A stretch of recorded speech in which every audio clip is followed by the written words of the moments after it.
ایک گاؤں میں ایک پیارا سا لڑکا رہتا تھا جس کا نام علی تھا۔ علی بہت نیک، سادہ اور دوسروں کا خیال رکھنے والا بچہ تھا۔ وہ ہر رات سونے سے پہلے دعا کرتا اور اللہ تعالیٰ سے اپنے ماں باپ، دوستوں اور گاؤں والوں کی سلامتی کی دعا مانگتا۔ علی کا ایک بہت پیارا سا دوست تھا، احمد۔ دونوں ہمیشہ ساتھ کھیلتے، پڑھتے اور ہنسی خوشی وقت گزارتے۔ ایک دن احمد بہت زیادہ بیمار ہو گیا۔ اس کا بخار ہی بہت تیز ہو گیا تھا اور وہ بستر سے اٹھنے کے بھی قابل نہ رہا تھا۔ علی بہت پریشان ہو گیا۔ اس نے فوراً احمد کے گھر جا کر اس کی امی سے پوچھا، خالہ احمد کو کیا ہوا ہے؟ احمد کیوں ٹھیک نہیں ہو رہا ہے؟ خالہ نے روتے ہوئے کہا، علی بیٹا، ڈاکٹر کہہ رہے ہیں کہ احمد کی طبیعت بہت خراب ہے، دعا کرو اللہ پاک اسے شفا دے۔ علی نے یہ سن کر سیدھا مسجد گیا، وضو کیا اور سجدے میں بہت دیر تک دعا مانگنے لگا۔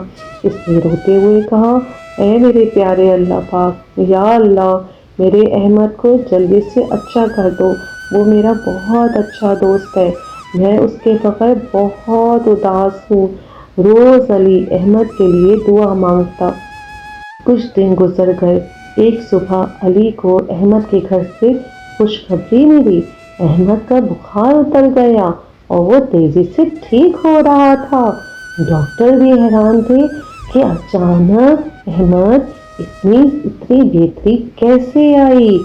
جب علی احمد سے ملنے گیا تو احمد نے مسکرا کر کہا، یار علی، تمہاری دعاؤں نے میرا ساتھ دیا، اللہ پاک نے تمہاری سن ہی لی۔ علی کی آنکھوں میں تو خوشی کے آنسو آ گئے۔ وہ جان گیا کہ دعاؤں میں بہت طاقت ہوتی ہے، اگر دل سے مانگی جائے تو صرف اور صرف اللہ ضرور سنتا ہے۔ اسی دن سے علی نے سکھایا کہ مشکل وقت میں صرف دعا ہی انسان کا اصل سہارا ہے۔ بے شک اس نے اپنے تمام دوستوں کو بھی سکھایا کہ دل سے مانگی گئی دعا پہاڑوں کو بھی ہلا سکتی ہے۔ بے شک تو ہمیں چاہیے کہ ہم ہر وقت دل سے دعا مانگیں اور ہمیں اس بات کا یقین ہے کہ اللہ پاک ہماری سنتا ہے۔